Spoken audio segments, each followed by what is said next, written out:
MG news, জনগণের power house.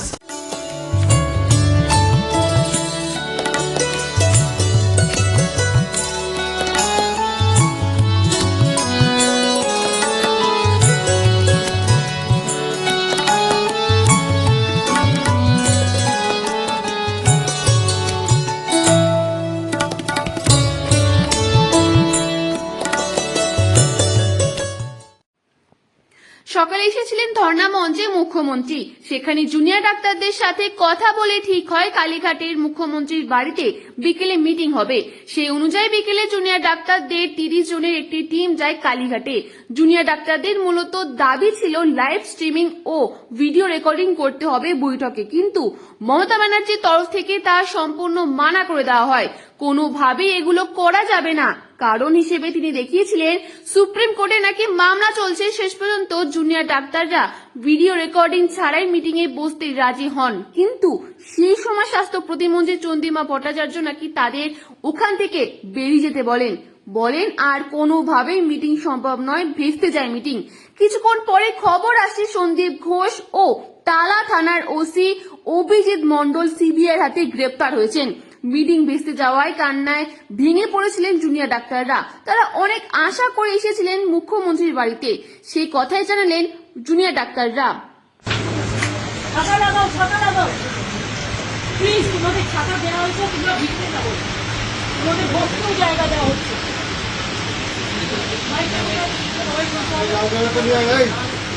দেখো, আমি তোমাদের এখনো হাত জোর করে বলছি, আমি বলছি যে তোমরা একটা কাজ করো। আমিও কিন্তু 2 ঘন্টা তোমাদের জন্য অপেক্ষা করছি। তোমাদের প্রত্যেকে ছাতা দেওয়া হয়েছে, সামনে বসার ব্যবস্থা করা হয়েছে। তোমরা ভিজবে না, আমার এটা অনুরোধ থাকলো। কেন ভিজছো? তোমাদের জন্য আমি তো জায়গা করে রেখেছি। আর আমি আবার বলি, তোমাদের চিঠিতেও কোথাও লাইভ স্ট্রিমিং এর কথা লেখা নেই, আমাদের চিঠিতেও লেখা নেই। আমরা টোটালটাই রেকর্ড করে রাখছি এবং তোমাদের শেয়ার করবো আমরা মিনিটস, এবং এটা আমরা কেউই রিলিজ এখন করবো না, যেহেতু কোর্টে কেস চলছে। আমরা এটা সময় মতো কোর্টের কেসটা একটু শেষ হয়ে গেলে তোমাদের দিয়ে দেবো। তোমাদের তো একদিন ওয়াচ করতে পারো যে আমরা টোটালটাই রেকর্ড করবো। নিশ্চিন্তে থাকো, এইটুকু আমার প্রতি ভরসা রাখতে পারো। তোমাদের মিসলিড করবো না, তোমাদের কোনো করবো না। তোমরা কেন ভিড়বে? আমি 2 ঘন্টা তোমাদের জন্য দাঁড়িয়ে আমিও ভিড়ছি। আমার চিফ সেক্রেটারি, আমার ডিজি পুলিশ, আমার আইবি হেড, আমার হোম সেক্রেটারি মন্দিনী, আমরা সবাই ওয়েট করছি। তোমাদের সকলকে ছাপা দিয়েছে এই কারণে যে তোমরা যাতে না ভেজো, এবং তোমাদের বসবার জন্য পাশে অ্যারেঞ্জমেন্ট করা আছে। তোমরা অন্তত মিটিং না করে একটা চা খেয়ে যাও।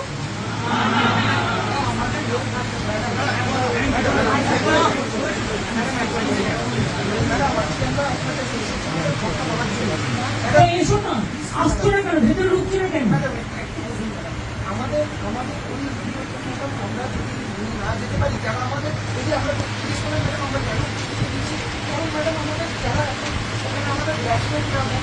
শোনো, আমি একটা কথা বলি, তারা তো তোমাদের ট্রান্সফারে পাঠিয়েছি। তোমাদের আসার কথা ছিল 15 জন, তোমরা এসছো 40 জন। একটা লোকের বাড়িতে তুমি বলো 40 জনের কি বসার জায়গা থাকতে পারে? তা সত্ত্বেও তোমরা ছোটরা এসছো। আমি তোমাদের জন্য সব অ্যারেঞ্জমেন্ট করে রেখেছি। প্লিজ এসো তোমরা, আমি তোমাদের অনুরোধ করবো তোমরা এসো। যদি মিটিং করতে ইচ্ছে না করে তোমরা একটু চা খেয়ে যাও, এবং দরকারে তোমরা যারা ভিজেছো, আমার কাছে কাপড় জামা আছে, আমি তোমাদের দিয়ে দিচ্ছি জামা কাপড় প্রচুর। তোমরা ভিজো না, এটা তোমাদের কাছে আমার রিকোয়েস্ট থাকবে। তোমরা আমার সাথে কথা বলবে বলেছিলে বলেই কিন্তু আমার ডাকা। দেখো, তোমার আজকে কিন্তু অনুরোধ তোমাদের কাছ থেকে এসেছিল, কারণ আমি ওখানে যাওয়ার পর সেখানে কোথাও লাইভ স্ট্রিমিং এর কথা লেখা ছিল না, এবং আমরাও লিখিনি, তোমরাও লেখনি। সেদিনকে তোমরা লিখেছিলে। তা সত্ত্বেও তোমরা তো বুঝবে এখানে একটা সিকিউরিটির ব্যাপারও আছে। লক্ষ্মী ভাই বোনের আমার, তোমরা মানুষের স্বার্থে এসো, এবং তোমরা আমার সাথে কথা না বলতে পারো, তোমরা একটা চা খেয়ে যাও।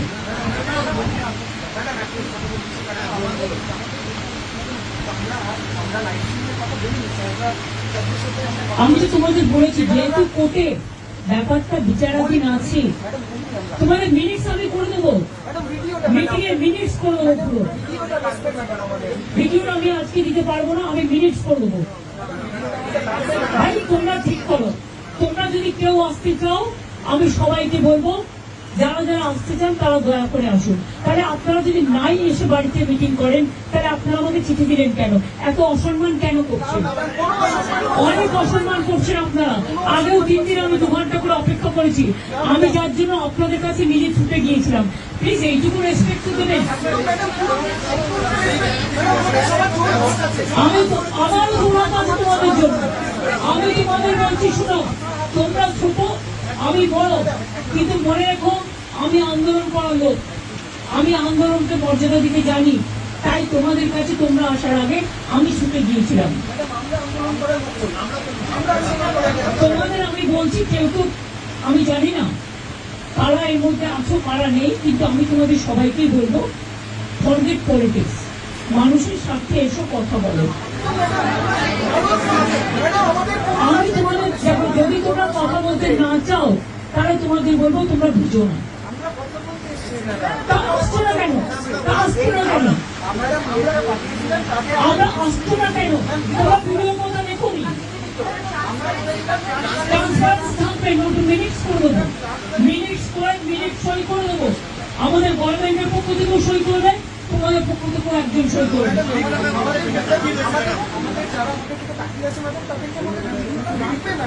ভাই তোমাদের সব ডিমান্ড তো আমি মানতে পারি না। আমি তোমাদের আগেও বলেছি কেন আমি ভিডিও তোমাদের কাছে আজকেই দিতে পারছি না, বাট টোটালটাই রেকর্ড করে আমি ভিডিও তোমাদের তখনই দেবো আমি সুপ্রিম কোর্ট থেকে পারমিশন নিয়ে দেবো। আমি কথা দিচ্ছি আমি ভিডিও আমরাও কেউ ইউজ করবো না, আমরাও ইউজ করবো না, আমরা ট্রান্সপারেন্সি মেনটেন করবো। দেখো আমি তোমাদের বলি, আমি হাত জোর করে বলছি যদি আসতে প্লিজ এসো, কিন্তু তোমরা ভিজো না। তোমাদের অসুখ করলে আমার খারাপ লাগবে, প্লিজ এসো। অন্তত মিটিং না করো, তোমরা আমার কাছে একটা চা খেয়ে যাও। আমরা আজকে এলাম, আসার পর প্রথমে আমরা আবার বললাম যে যাতে ভিডিও স্ট্রিমিং করা যায়, লাইভ স্ট্রিমিং যাতে করা যায়, কিন্তু ওনারা বললেন এটা সম্ভব নয় এখানে। আমরা বললাম ঠিক আছে, ভিডিও স্ট্রিমিং যদি নাই করা যায়, লাইভ স্ট্রিমিং নাই করা যায়, তাহলে অন্তত দুপক্ষকে স্বচ্ছভাবে ভিডিও করতে দেওয়া হোক। তাতে ওনারা বললেন যে না, দুপক্ষকে ভিডিও করতে দেওয়া যাবে না, আমরাই ভিডিও করব, এবং সেই যে ভিডিও তোমাদের কবে সুপ্রিম কোর্ট বিচার বলবে বা না বলবে তারপরে দেওয়া হবে। আমরা বারবার বললাম যে ভিডিও যখন করছেন সেই ভিডিওটা ইমিডিয়েটলি তো আমাদের পাওয়া উচিত। যদি লাইভ স্ট্রিমিং আমরা না করতে পারি তাহলে অন্তত ওই ভিডিওটা আমাদের কাছে থাকবে প্রমাণ হিসেবে যে ওই ভিডিওটা কোনোভাবে ট্যাম্পার্ড করা হয়নি, কোনোভাবে চেঞ্জ করা হয়নি, এডিট করা হয়নি। তো তারা বললেন যে না, এই যে সঙ্গে সঙ্গে দেওয়া যাবে না। তখন হঠাৎ করে স্বাস্থ্য প্রতিমন্ত্রী চন্দ্রিমা ভট্টাচার্য তারা এসে বললেন যে অনেক দেরি হয়ে গেছে, আর সম্ভব নয়। আমরা 2 ঘন্টা 3 ঘন্টা ওয়েট করেছি, আমরা আলোচনায় বসতে রাজি নই। আমরা বললাম তার মানে কি আমরা তো এতটা নামলাম, আমরা তো এতটা সদিচ্ছা, আমাদের 5 দফা ন্যায় বিচারের দাবি যাতে আমরা আদায় করতে পারি, যাতে অচল অবস্থা কাটতে পারে, যাতে গোটা রাজ্যে এই যে একটা মানে ব্যাপক ক্ষোভ তৈরি হয়েছে, একটা অচল অবস্থা তৈরি হয়েছে, সেটা যাতে আমরা মেটাতে পারি সুষ্ঠুভাবে, তার জন্য আমরা এমনকি লাইভ স্ট্রিমিং, ভিডিও রেকর্ডিং সবকিছু ত্যাগ করলাম। তারপর আমাদের কি বলা হলো যে আর আলোচনা সম্ভব নয়, হয় আপনারা বেরিয়ে যান, নইলে আপনাদের বাস ডেকে আপনাদের বের করে দেওয়া হবে।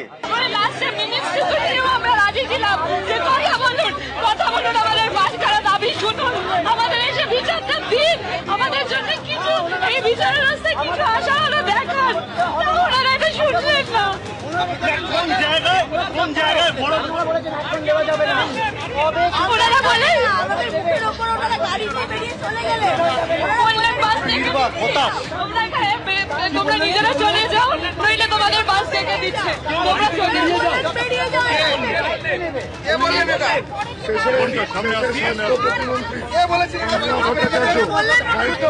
মমতা বন্দ্যোপাধ্যায় আপনাদেরও মুখ্যমন্ত্রী, আমাদেরও মুখ্যমন্ত্রী, সেই আশাতেই আমরা এখানে এসেছি, সেই জন্যই ম্যাডামের রেসপেক্টটা দেখে আমরা সবকিছু মানতে রাজি ছিলাম, সেই জন্য ম্যাডামের চেয়ারের রেসপেক্টের জন্যই আমরা সবকিছু মানতে রাজি ছিলাম। আমরা এইও মেনে গেছিলাম যে ঠিক আছে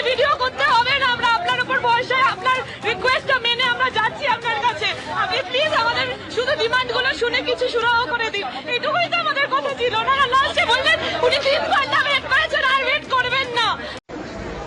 আজকে মনে হয় আমরা সবাই একসঙ্গে কেঁদেছি। গোটা ব্যাপারটাতে আমার মনে হয় হারার তো কোনো জায়গা নেই। কি মনে হলো তাহলে আলটিমেটলি?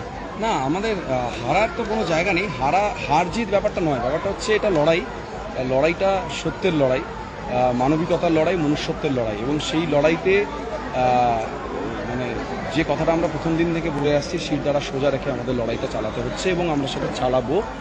এবং যে অন্যায়গুলো ঘটেছে, যে ট্রান্সপারেন্সির কথাগুলো আমরা বারবার বলছি, সেই প্রশ্নগুলোই কিন্তু ধীরে ধীরে আসছে এবং তার উত্তরগুলো আমরা ধীরে ধীরে পাচ্ছি।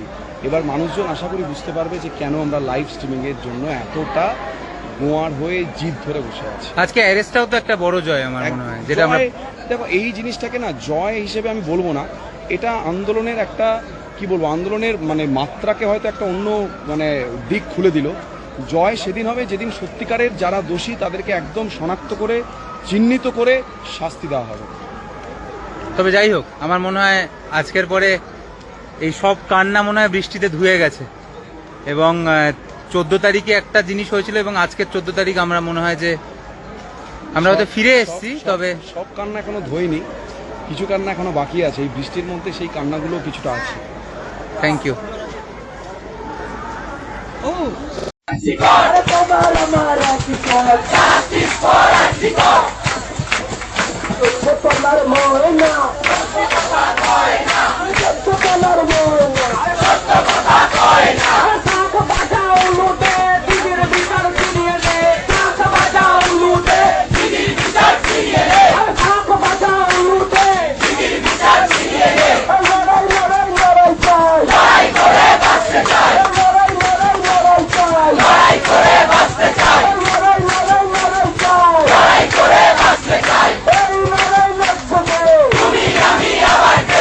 কলকাতা থেকে সুমিতা পালের রিপোর্ট, এমডি নিউজ।